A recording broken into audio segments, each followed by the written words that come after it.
still on the wheel? Are you still on the wheel? Wonderful. Have you allowed the Lord to put his hand on you and shape you? Have you ever realized that there is a weapon that the enemy has formed against you? The opponent continue to change when you enhance your weapons. నీ ఆయుధాలు ఎప్పుడైతే ప్రభు సన్నిధిలో మార్చబడతా ఉన్నాయో, ఎప్పుడైతే నీ చేతిలో ఉన్నటువంటి ఆయుధాన్ని వాడు చూస్తున్నాడో, when you change that weapon that God has given you, he will keep changing his strategies. దేవుడు నిన్ను అభిషేకిస్తే ఆ అభిషేకానికి ఒక చెక్ పెట్టిండు వాడు. దేవుడు నీకు క్షమాపణ ఇస్తే ఆ క్షమాపణకు ఒక చెక్ పెట్టిండు వాడు. దేవుడు నీకు నీతి అనే వస్త్రమును ధరింపజేస్తే ఆ నీతి అనే వస్త్రానికి వాడు ఒక చెక్ పాయింట్ పెట్టిండు. Why do you think that God is not healing them? Because enemy took control of everything of the body. God can heal. God can heal.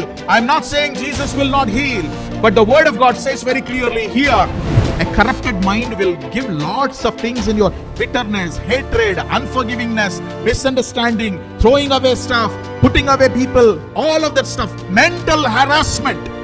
But there is something called spirit. In my last week's sermon, I have mentioned that we are in a potter's house and we are on the wheel. How many of them you remember? Are you still on the wheel? Are you still on the wheel? Wonderful. Have you allowed the Lord to put his hand on you and shape you? No matter how many times you are spoiled or you're marred or broken on the wheel, it is fine. Absolutely fine. Because your willingness is there to stay on the wheel and the potter will continue to work on you. Today I wanted to give you another scenario. Everyone need to understand we are in the ring. I want you to understand that both the principalities, the powers operate with the strategy and principles, and there are rules for it. Enemy fights with the rules and with the strategy. In the same way, all-knowing God has provided tools and equipments for the believers to face the enemy, all the darts that he throws against the believer. And he said, put on the armor of God. దేవుని యొక్క సంఘంలో విశ్వాసి ఎదుగుతున్నప్పుడు సాతాను వాని వెనుక వాని పట్ల వదులుతున్న ప్రతి బాణాన్ని ఆపడానికి ఒక డాలుని, విశ్వాసానికి వ్యతిరేకంగా వస్తున్నటువంటి ప్రతి ఒక్క విషయాన్ని ఆపడానికి మరి వాక్యమును మరి దేవుడు అన్ని ఆ కవచమునంతా కూడా, if you see the helmet, if you see the breastplate, if you see the belt, if you see the shoes, the sword and the shield, all of it is provided for a believer to do what? To sit in the closet. ఈ సర్వాంగ కవచమును నీకు ఇచ్చినటువంటి ప్రభువు నిన్నేదో ఒక closet లో పెట్టి lock చేయడానికి కాదు, నిన్ను ఎక్కడో ఆయన నిలబెట్టాలని ఈ సర్వాంగ కవచం అంటే ప్రతి అంగానికి ఒక కవచము, అందుకనే అది సర్వాంగ కవచము అని అనబడ్డది. ఈ సర్వాంగ కవచమును నీకు ధరింపజేసినటువంటి ప్రభువుకు ఒక ఉద్దేశం ఉంది. ఆ ఉద్దేశం ఏంటిదంటే సాతాను యొక్క ప్రతి యంత్రములను తంత్రములను నీవు తెగగొట్టడానికి, బంధించడానికి సరిపోయేటటువంటి ఆయుధాలు నీకు దేవుడు ధరింపజేశాడు. When he has said that no weapon that is formed against you will prosper, remember, who is it that God is talking about? నీకు వ్యతిరేకంగా రూపొందింపబడిన ఏ ఆయుధము కూడా వర్ధిల్లదు అని దేవుడు ఎవరి గురించి మాట్లాడుతున్నారంటే, ఎవరైతే ఆయన ప్రణాళికలో ఉంటారో, ఎవరైతే ఆయన మహోన్నతిని చాటున నివసిస్తారో వారికి మాత్రమే సర్వశక్తిని నీడలో ఆశ్రమించడానికి ఆయన సహాయమును దయచేస్తున్నాడు. He's talking about somebody who take refuge with God himself. సర్వోన్నతుడైన దేవుని యొక్క మరి ఆ నీడలో ఉండడానికి ఇష్టపడ్డటువంటి వ్యక్తి గురించి పనిచేస్తున్నాడు. Have you ever realized that there is a weapon that the enemy has formed against you? But you don't have to get scared. I'm not here to scare anyone. I wanted to remind that there is the schemes and the devices and the plans, the strategic plan that enemy has for you. If God says in Jeremiah 29:11 that I have a plan for you, and that is a perfect plan of God which has hope and future, let me tell you, there is a weapon that is formed against you to destroy that perfect plan of God, not to give you hope, not to give you future. The only way that a believer can safeguard himself is to hide himself in Christ. మనకు దాగుచోటు అనేది ఒకవేళ ఈ ప్రపంచంలో ఏదైనా ఉంటే అది క్రీస్తు యొక్క సంరక్షణ మాత్రమే. క్రీస్తు నీడలో, సిలువ నీడలో, ఆయన రక్త ప్రోక్షణలను మాత్రమే ఒక విశ్వాసి క్షేమముగా ఉంటాడు. ఈ రోజున అనొచ్చు, నేను విశ్వాసినే, నేనెందుకు భయపడాలి? The word of God says, the name of the Lord is a strong tower, and the righteous run into it, and he is safe. దేవుని యొక్క నామము బలమైనటువంటి దుర్గము. అయితే నీతిమంతుడు అందులో పరిగెత్తుకొని పోయి అక్కడనే వాడు సురక్షితంగా ఉంటాడు. You are righteous not because of your righteousness, it is the imputed righteousness of God. Christ has given his righteousness because there is no other righteousness that can stand and appear and be in the presence of the Holy Father. Remember these words. These words are not going to be repeated. Maybe you're hearing these words for the very first time, but listen and hear. You will always have to train your ears to hear, not just listening. Everybody will listen. ప్రభు బోధ చేసినప్పుడు వేల మంది ఆయన యొక్క ఆ బోధలను వాళ్ళు మరి విన్నట్టున్నది, కానీ వాళ్ళకి అది వినబడ్డది, కానీ వాళ్ళు వినలేదు. దేవుని ప్రియబిడ్డలారా, they did not hear, because the one who hears will never stumble. There is a man that I was seeing, and one level after the other, this man was getting corrupted and defiled. But he, the Lord was so faithful, giving opportunities for a believer not to slip and not to defile himself. Today I am talking about a believer who is in the ring. The opponent is the enemy himself. I always say this one, and I am repeating the church. My dear beloved church, remember this thing. The opponent continue to change when you enhance your weapons. నీ ఆయుధాలు ఎప్పుడైతే ప్రభు సన్నిధిలో మార్చబడతా ఉన్నాయో, ఎప్పుడైతే నీ చేతిలో ఉన్నటువంటి ఆయుధాన్ని వాడు చూస్తున్నాడో, when you change that weapon that God has given you, he will keep changing his strategies. 20 years ago you might not be falling for alcohol, but he knows when you can fall. He has a weapon. He knows that you have upgraded your weapon from that alcoholism and you have freed yourself. But there is something nook and corner, for something corner that you are still indulging, and he knows what it is. The opponent that I'm talking about is Satan, and he is an accuser, he is a liar, he is a destroyer, he is a killer. John chapter 10 talks about all the things that he will do. He will come so that he will destroy and he will kill everything. And the word that is used there is utterly destroyed. A person is utterly destroyed when he allowed somewhere the other a loophole, a stepping stone, or a foot for the enemy to enter into your life. I'm talking about 3 circles, my dear brothers and sisters. I'm talking 3 circles. Number 1 is your body. Number 2 is your mind. Number 3 is your spirit.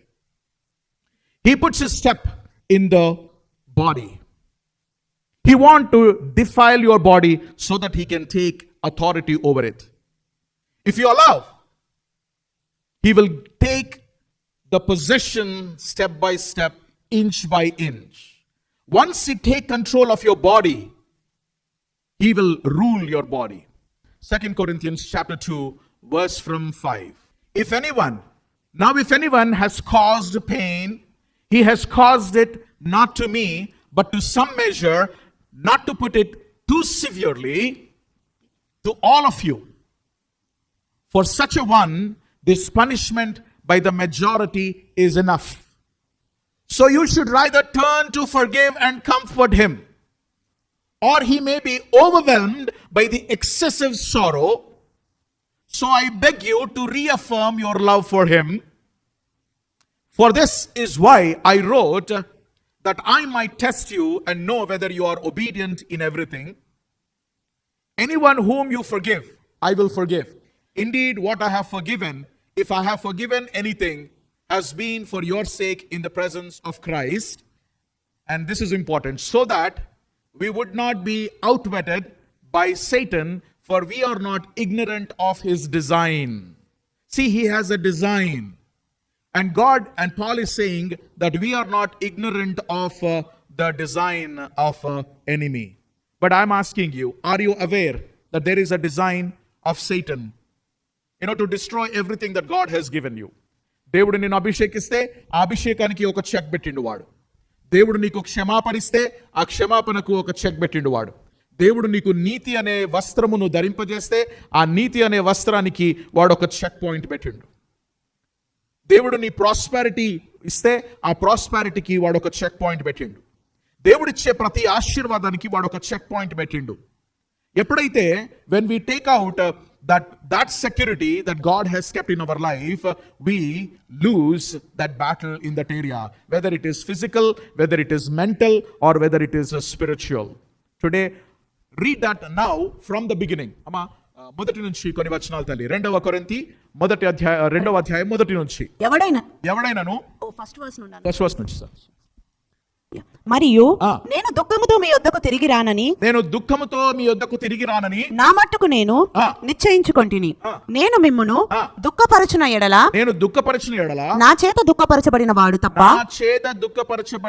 తప్ప మరి ఎవడు నన్ను సంతోషపరచును? నేను వచ్చినప్పుడు ఎవరి వలన నేను సంతోషము పొందతగినదో వారి వలన నాకు దుఃఖము కలుగకుండవలెనని ఈ సంగతి మీకు రాసితిని. మరియు నా సంతోషము మీ అందరి సంతోషమే అని మీ అందరి యందు నమ్మకము కలిగి ఇలాగు రాసితిని. మీకు దుఃఖము కలుగవలెనని కాదు గాని మీ ఎడల నాకు కలిగి ఉన్న అత్యధికమైన ప్రేమను మీరు తెలుసుకొనవలెనని నిండు శ్రమతోనూ మనోవేదనతోనూ ఎంతో కన్నీరు విడుచుచు మీకు రాసితిని. జాగ్రత్తగా గమనించండి వచనాన్ని. పౌలు చెప్తున్నాడు, మీ ఎడల నాకున్నటువంటి అత్యధికమైన ప్రేమ మీరు తెలుసుకొనవలెనని నిండు శ్రమతోనూ మనోవేదనతోనూ ఎంతో కన్నీరు విడుచుచు మీకు వ్రాసితిని. పౌలు మాట్లాడుతున్నటువంటి ఒక భాషను గమనించండి. ఆయన హృదయంలో ఉన్నటువంటి ఆ యొక్క ఆవేదనను గమనించండి. ఇంకో వచనానమ్మా, 5వ వచనం. ఎవడైనను దుఃఖము కలుగజేసి ఉండిన ఎడల నాకు మాత్రము కాదు కొంత మట్టుకు మీకందరికి దుఃఖము కలుగజేసి ఉన్నాడు. నేను విశేష భారము వాని మీద మోపగోరక ఈ మాట చెప్పుచున్నాను. ఒక విషయం, look at the heart of a pastor. He is not revealing the name of the person who has done wrong to Paul and to the church of Corinthians. మొదటి కొరింథీ 5వ అధ్యాయము ఇక్కడ చూస్తున్నాము. ఆ పరిస్థితిని చూడండి. ఎప్పుడైనా పౌలు ఈ మాటలు మాట్లాడుతున్నాడంటే అక్కడ ఉన్నటువంటి సమస్య గురించి మాట్లాడుతున్నాడు. మొదటి కొరింథీ 5వ అధ్యాయము మొదటి వచనం. మీలో జారత్వం ఉన్నదని వదంతి కలదు. మీలో ఒకడు తన తండ్రి భార్యను ఉంచుకున్నాడట. అట్టి జారత్వము అన్యజనులనైనను జరగదు. చాలు, ఇంకా ఈ ఒక్క వచనం చాలు. తర్వాత మీరు ఇంటికి వెళ్ళిన తర్వాత మీరు చదువుకోవచ్చు. ఎంత భయంకరమైనది. అన్యులలో కూడా లేదు ఇటువంటి భయంకరమైనది. అది మీలో ఉన్నదని నాకు తెలిసింది. ఆ వ్యక్తి గురించి పేరు వర్ణించడం లేదు కానీ ఆ వ్యక్తి 2వ కొరింథీ 2వ అధ్యాయముకు వచ్చినప్పుడు ఆ వ్యక్తి మారిండు. ఇక్కడ ఒక భయంకరమైనటువంటి వచనం ఏమనుందంటే, యేసు దినమందు వాని ఆత్మ రక్షింపబడినట్లు. ఇదిగో జాగ్రత్త గమనించండి దేవుని సంగమా. ఏలయనగా ప్రభువైన యేసు దినమందు వాని ఆత్మ రక్షింపబడునట్లు శరీరేచ్ఛలు నశించుటకై మన ప్రభువైన యేసుక్రీస్తు నామమున మీరును నా ఆత్మయు మన ప్రభువైన యేసుక్రీస్తు బలముతో కూడి వచ్చినప్పుడు అట్టి వానిని సాతానుకునకు అప్పగింపవలెను. Number 1, you sin against God. Number 2, you sin against others. Number 3, you sin against yourself in your body. How can you sin against yourself in the body? Paul says it very clearly. విగ్రహారాధన చేస్తే అది దేవుడు క్షమిస్తాడు. నువ్వు క్షమాపణ అడిగితే it is all settled. ఎవరినైనా నువ్వు గాయపరిస్తే ఆ వ్యక్తి దగ్గరికి వెళ్ళి క్షమాపణ అడిగినప్పుడు ఆ వ్యక్తి నిన్ను క్షమిస్తాడు, ఆ క్షమాపణ దొరుకుతుంది. కానీ నీ శరీరానికి నువ్వు చేసినటువంటి ఆ యొక్క ఆ వ్యభిచారం ఉందే, ఈ వ్యభిచారం ఏం చేస్తుందంటే నీ బాడీకి మాత్రం ఒక strain అంటికిస్తుంది. There are many who are living with AIDS and different kinds of sexual diseases. People are living with kinds of wounds. The rest of their life, they will be saved. Their souls are saved, but they have the stain and diseases in their body that they are living with that. Why do you think that God is not healing them? Because enemy took control of everything of the body. God can heal. God can heal. I'm not saying Jesus will not heal, but the word of God says very clearly here, you ought to deliver this man to Satan for the destruction of the flesh, so that his spirit may be saved in the day of the Lord. ఇప్పుడు ఒక boxing ring అనుకోండి, ఇది ఒక boxing ring అనుకోండి. Okay, think that this is a boxing ring and you are standing in front of the opponent. You are a believer. He's Satan. You are a believer of the Lord Jesus Christ. You are standing to fight him. He looks at you. When he looks at you, you know what he says? You're not worthy to fight with me. You know why? Because you have something that belongs to me. నాకు సంబంధించింది నీ దగ్గర పెట్టుకొని నువ్వు నాతో పోరాడాలంటావు, నాతో నీ యుద్ధం గెలవాలంటావు. You are not fit to stand with me. If you don't have anything what belongs to me, then you are qualified to fight with me. Ephesians chapter 6 verse 12 and 13 lo chuste, Paul is saying, to the Ephesians church, take up the full armor of God that you may be able to withstand in the evil day, and having done all, stand firm. అందుచేతను మీరు ఆపద్దినమందు వారిని ఎదిరించుటకును సమస్తము నెరవేర్చిన వారై నిలవబడుటకును శక్తిమంతులగునట్లు దేవుడిచ్చు సర్వాంగ కవచమును ధరించుకొనుడి. ఎందుకని 12వ వచనము, ఎందుకు ధరించాలి సర్వాంగ కవచము?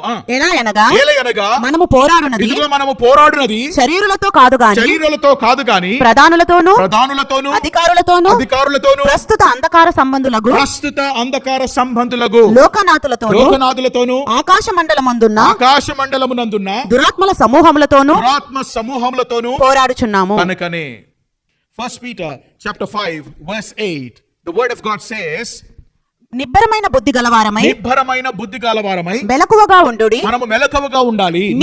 ఒక నిమిషం, నిబ్బరమైన మనస్సు గలవారమై మెలకువగా ఉండాలి. ఎందుకు మెలకువగా ఉండాలి? మీ విరోధి అయిన అపవాది గర్జించు సింహము వలె, ఇదిగో వాడు గర్జించు సింహము వలె ఎవరిని మింగుదునా అని వెదుకుతూ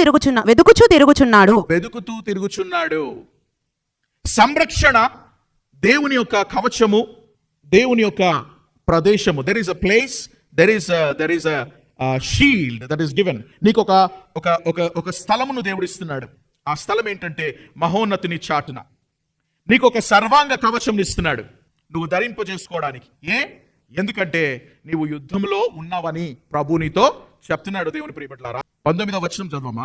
శరీర కార్యములు స్పష్టమై ఉన్నవి, అవేవనగా జారత్వము, అపవిత్రత, కామకత్వము, విగ్రహారాధన, అభిచారము, ద్వేషము, కలహము, మత్సరములు, క్రోధములు, కక్షలు, భేదములు, విమతములు, అసూయలు, మత్తతలు, అల్లరితో కూడిన ఆటపాటలు మొదలైనవి. అమేజింగ్ థింగ్ ఏంటో తెలుసా? ప్రభు అంటున్నాడు, ఇవన్నీ విషయాలు నీలో ఉండొద్దు నాన్న. నీలో ఉండొద్దు అని అంటే ఆత్మఫలం నీలో ఉండాలి. హల్లెలూయా చెప్పండి అందరూ ఒకసారి. అయితే ఆత్మఫలము ఏమనగా ప్రేమ, సంతోషము, సమాధానము, దీర్ఘశాంతము, దయాలుత్వము, మంచితనము, విశ్వాసము, సాత్వికము, ఆశానిగ్రహము. వీటితో మనము నింపుకున్నట్లయితే వాటికి స్థలం ఉండదు. హల్లెలూయా చెప్పండి. పాతవి గతించును, ఇదిగో ఎవ్రీ 31st నైట్ చెప్తా ఉంటాం. నేనేమంటున్నానంటే దేవుడిచ్చే సర్వాంగ కవచము, ఆయన ఇచ్చినటువంటి ప్రదేశమే సురక్షితమైనటువంటి ప్రదేశం. ప్రభు అయిన యేసు మాట్లాడుతున్న మాటలు మత్తయి సువార్త 24వ అధ్యాయం 24వ వచనములో ప్రభు చెప్తున్నారు, అబద్ధపు క్రీస్తులను, అబద్ధపు ప్రవక్తలను వచ్చి సాధ్యమైతే ఏర్పరచబడిన వారిని సహితము మోసపరచుటకై గొప్ప సూచక క్రియలను, మహత్కార్యములను కనబరచెదరు. ఇదిగో ముందుగా నేను మీతో చెప్పి ఉన్నాను. ఈ మాట చాలా పవర్ఫుల్. యాక్చువల్ గా చెప్పాలంటే 25వ వచనం ఎంత పవర్ఫుల్ తెలుసా? యేసు ప్రభు చెప్తున్నారు, ఇదిగో నేను మీకు ముందుగానే చెప్తున్నాను. నీకు వినబడుతుందా? నా పేరు పెట్టుకొని ఎంతో మంది వస్తారు. మోసపుచ్చడానికి. మహత్ కార్యాలను చేస్తారు, అద్భుత కార్యాలను చేస్తారు. But how do you know? Bank లో పనిచేసేటటువంటి వాళ్ళకి తెలుసు. The only way what they will teach for the few days and weeks is how does a real bill currency look like ante. They don't teach about the fake bill. I'm telling you, they will teach about the real bill in the bank, so that if you are familiar with the real bill, I'm telling you, you can take out the fake just when it comes. Proverbs 29:18. దేవోక్తి లేని ఎడల దేవోక్తి లేని ఎడల జనులు కట్టులేక తిరుగుదురు, జనులు కట్టలేక తిరుగుదురు. ధర్మశాస్త్రమును అనుసరించువాడు ధన్యుడు. Where there is no vision, people perish. You should have a vision of God in your life. Hosea chapter 4. నా జనులు జ్ఞానము లేని వారై నశించుచున్నారు. నీవు జ్ఞానమును విసర్జించుచున్నావు గనుక నాకు యాజకుడువు కాకుండా నేను నిన్ను విసర్జింతును. చూస్తారా అండి, మనము ఆయన జ్ఞానమును విసర్జించొద్దంట. Do not reject his knowledge. I have several of them that I have in my mind, but I wanted to do something very different today. I wanted to do it different. As I mentioned, to you earlier, there are 3 areas God wanted you to be pure, so that you will not give room for the enemy. The first thing is the physical realm. యెషయా గ్రంథము 59వ అధ్యాయం 3వ వచనంలో ఏమనుందంటే, చదువుతాను. మీ చేతులు రక్తము చేతను మీ వ్రేళ్లు దోషము చేతను అపవిత్రపరచబడి ఉన్నవి. మీ పెదవులు అబద్ధములాడుచున్నవి. మీ నాలుక కీడును బట్టి మాటలాడుచున్నది. ఇదిగో ఇవి చేయడం వల్ల ఏమవుతుందంటే నీ శరీరం అంతా కూడా అపవిత్రం అవుతుందని ప్రభు చెప్తున్నాడు. నంబర్స్ చాప్టర్ 19 verse 13 లో చూస్తే, ఒక చనిపోయినటువంటి వ్యక్తి ఒక డెడ్ బాడీని, ఆ దినాల్లో చెప్తున్నటువంటి విషయాలు, ఒక యాజకుడు ప్రత్యేకంగా చనిపోయినటువంటి యొక్క శవాన్ని ముట్టకూడదు. ముడితే వాడు అపవిత్రమైతుంది ఆ దినమంతా కూడా. తర్వాత వాడు పవిత్రపరచబడాలి అని ఉంది. కానీ ఒక ముఖ్యమైన విషయం నేను చెప్తాను ఇక్కడ. నంబర్స్ చాప్టర్ 19 verse 22 లో ఒక శ్రేష్టమైన మాట రాయబడ్డది. నంబర్స్ సంఖ్యాకాండము 19వ అధ్యాయము 22వ వచనమును చూస్తే, దాని ముట్టు మనుషులందరూ సాయంకాలం వరకు అపవిత్రులై ఉందురు. ఇంకో వచనం చదవమా, 23 21 చదవమా. వారికి నిత్యమైన కట్టడ ఏదనగా పాప పరిహార జలమును ప్రోక్షించువాడు తన బట్టలు ఉదుకొనవలెను. పాప పరిహార జలమును ముట్టువాడు సాయంకాలము వరకు అపవిత్రుడై ఉండును. అపవిత్రుడు ముట్టునది యావత్తు ఇది జాగ్రత్తగా చూడండి. ఇక్కడ ఏమని రాయబడ్డదో తెలుసా? అపవిత్రుడు ముట్టునది యావత్తు అపవిత్రం. ఒక అపవిత్రత కలిగినటువంటి వాడు ముట్టినటువంటిది అంతా కూడా అపవిత్రమైపోతుందంట. మనం ఊకే పవిత్రత గురించి మాట్లాడుతున్నాం కాబట్టి ఈ అపవిత్రత ఏంటిది అనేది మనకు అర్థం కావట్లేదు. దేవుని ఆలయాన్ని అపవిత్రపరిచేది కూడా ఉంది. Look at this verse. I want to give you Psalm 74 verse 7. Psalm 74 verse 7. They set your sanctuary on fire, they profane the dwelling place of your name, bringing it down to the ground. నీ పరిశుద్ధ స్థలమునకు అగ్ని ముట్టించుదురు, నీ నామ మందిరమును నేల పడగొట్టి అపవిత్రపరచుదురు. చూసారా, ఆయన నామ మందిరమును నేల పడగొట్టి అపవిత్రపరచుదురు. See, this is talking about the days to come when the temple is going to be destroyed. But what I am saying is, there is something that is being fashioned to destroy your body, which is the temple of the Holy Ghost. You need to remember that. And in 79 Psalm verse 1, it says, O God, the nations have come into your inheritance. They have defiled your holy temple. They have laid Jerusalem in ruins. దేవా, అన్యజనులు నీ స్వాస్థ్యములోనికి చొరబడి ఉన్నారు. వారు నీ పరిశుద్ధాలయమును అపవిత్రపరిచి ఉన్నారు. నీ పరిశుద్ధ ఆలయమును అపవిత్రపరిచి ఉన్నారు. నీకు తెలియని విషయాలు ఎన్నో జరుగుతా ఉన్నాయి ప్రపంచంలో. దేవుని సామ్రాజ్యము ఈ లోకములో ఏ విధంగా స్థిరపరచబడుతుందో, సాతాను సంబంధించినటువంటి రాజ్యం కూడా స్థిరపడుతూ ఉంది. సేటనిస్టులు ఉన్నారు. భయంకరమైన witchcraft and black magics జరుగుతున్నాయి. వీటన్నిటి మధ్యలో దేవుని ప్రియమైన బిడ్డగా, విశ్వాసిగా మనం బ్రతకాలంటే సర్వాంగ కవచము అవసరము. దేవుని ప్రియ సంగమా, సర్వాంగ కవచము అవసరము. చాలా మంది look at this word. Jesus said in Matthew chapter 15 verse 11, ప్రభు అయిన యేసు ఈ మాట మాట్లాడుతున్నారు. మత్తయి సువార్త 15వ అధ్యాయము 11వ వచనంలో ఈ మాట మాట్లాడుతున్నారు. It is not what goes into the mouth that defiles a person, but what comes out of the mouth, this defiles a person. నోట పడునది మనుషుని అపవిత్రపరచదు గాని ఆ. నోట నుండి వచ్చున్నదయే ఆ. మనుషుని అపవిత్రపరచునని నోట నుండి వచ్చినదనంటే అది రావడానికి ముందు అది ఎక్కడో కుక్ అవుతుంది. అది వాని హృదయంలో నుంచి వచ్చినటువంటి ద్వేషము, పగ, ఈర్ష, ఆ యొక్క ఆ భయంకర విషయం, అవి ఒక వ్యక్తిని అపవిత్రపరుస్తాయి అని చెప్పేసినాను అన్నది. నీ నాలుక నిన్ను అపవిత్రపరుస్తుంది. జేమ్స్ చాప్టర్ 3 verse 6, యాకోబు పత్రిక 3వ అధ్యాయము 6వ వచనము. నాలుక అగ్నియే, ఆ. నాలుక మన అవయములలో ఆ. ఉంచబడిన ఆ. పాప ప్రపంచమై సర్వ శరీరమునకు మాలిన్యము కలుగు. సర్వ శరీరానికి మాలిన్యాన్ని కలుగజేస్తుంది. సర్వ శరీరానికి మాలిన్యం కలుగజేసేది నీ నాలుక. అది విష ప్రపంచమని ఉన్నది. That's the body.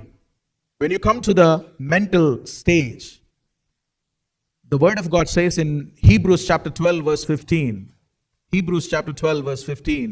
see to it that no one fails to obtain the grace of God, that no root of bitterness springs up and causes trouble, and by it many became defiled.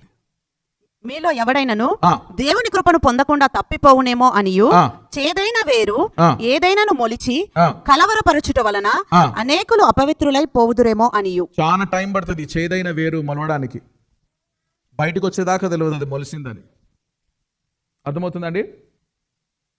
చాలా మందికి తెలియదు ఈ చేదైన వేరు పెరుగుతుందని కూడా. చాలాసార్లు we continually sow the seeds of disobedience and bitterness, in our life. We don't even know that we have seeded them.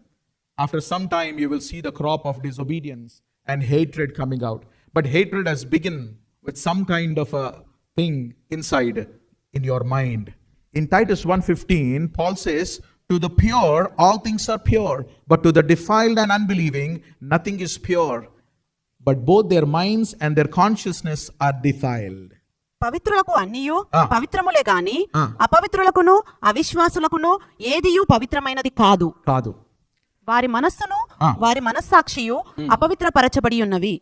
చూసారండి, వాళ్ళ మనస్సును అపవిత్రపరచబడి ఉన్నది. It will defile. వారి మనస్సాక్షిని అపవిత్రపరచబడి ఉన్నవి అని చెప్పేసి అన్నారు. పాత నిబంధన కాలంలో ఈ వచనం ఒకసారి మనం చూసుకుందాము. This is important for all of us. Leviticus chapter 19. When you go home, please read the whole chapter of Leviticus 19. Leviticus 19 verse 31 లో చూస్తే 31వ వచనము. కర్ణపిశాచి గల వారి ఆ. దగ్గరకు పోకూడదు, ఆ. సోదెగాండ్రను వెదకివి ఆ. వారి వలన ఆ. అపవిత్రత కలుగజేసుకోనకూడదు. మ్. నేను మీ దేవుడైన యెహోవాను. ఆ. తల నెరిసిన వాని ఎదుట లేచి మ్. ముసలివాని ముఖమును గనపరిచి నీ దేవునికి భయపడవలెను. ఈ కర్ణపిశాచికల్ వాళ్ళ దగ్గర, సోదె చెప్పే వాళ్ళ దగ్గర అపవిత్రమైన ఆత్మ ఉంటదంట. వాళ్ళ దగ్గరికి పోయినప్పుడు ఆ ఆత్మ మన మీదికి వస్తుంది. దేవుని ప్రియ సంఘమా, చాలా మంది ఈ సోదె చెప్పేటోళ్ళ దగ్గర పోయి కూర్చుంటారు. You are opening your mind for them. నేను లాస్ట్ టైం చెప్పిన, వాళ్ళ భవిష్యత్ వాళ్ళకే తెలియదు, నీ భవిష్యత్తు చెప్పడానికి కూర్చుంటారు. ఒక కార్డులు పెడతారు, రామచిలుక బయటకు వచ్చి తీస్తుంది. ఆ రామచిలుక తీసిన దాంట్లో నీ జ్యోతిష్యం ఉంటుంది. ఆ జ్యోతిష్యం చెప్పి నీ దగ్గర నుంచి డబ్బులు తీసుకుంటారు. వాళ్ళ జ్యోతిష్యమే తెలియదు వాళ్ళకు. Yes or no? నీ జ్యోతిష్యం చెప్పడానికి వస్తున్నారు, నువ్వు అది నమ్ముతావు. అది నమ్మి ఇక దాంట్లో ఏదైతే చెప్తారో దాన్ని వెయిట్ చేస్తూ ఉంటారు. అరే, దేవుని వాక్యం ఎప్పుడైనా చదివినవా? బుద్ధి లేనాడా? దేవుని వాక్యం చదివి దేవుని వాక్య ప్రకారం బ్రతకాలన్నటువంటి ఆశ మనకుందా? ఇప్పుడు కూడా చైనీస్ రెస్టారెంట్స్కి పోయి ఒక ఫార్చ్యూన్ కుకీ తీసి అది ఓపెన్ చేసి అబ్బా యంగ్ పీపుల్కి అయితే అసలు ఏమి ఇంత కూడా నేను చాలా గమనిస్తూ ఉంటాను ఎవరెవరు ఏమేమి చేస్తున్నారు అనేది. దేవుని సంరక్షణలో సర్వాంగ కవచము కలిగి ఉండు. నీకు ఏ వాస్తు అవసరం లేదు, నీకు ఏ పంచాంగం అవసరం లేదు, నీకు ఏ హారోస్కోప్ అవసరం లేదు. హల్లెలూయా. దేవుడు ఇప్పుడు చెప్తున్నాడు ఏందో తెలుసా? జాగ్రత్తగా వినండి. మీ దగ్గర ఆ బుక్స్ ఉంటే, ఆ మెటీరియల్ ఉంటే, కాల్షియం అంటున్నాడు. Those who are listening in the online, please make sure the armor of God will not work in a believer's life if you have something that belongs to the enemy. Somewhere or the other he is introducing, either through food to defile you, that goes into your body, or through the thought life that it goes into your mind and corrupts your mind. A corrupted mind will give lots of things in your bitterness, hatred, unforgivingness, misunderstanding, throwing away stuff, putting away people, all of that stuff, mental harassment. But there is something called spirit. The word of God says, Jesus said very clearly, Judas Iscariot has opened his heart, his body, his mind, and his spirit, and the devil entered into him and రాయబడ్డది. That's the third level of that indulging. Are you all able to understand? This is, and how can this person can stand before God? Let me tell you, I'm done with my sermon.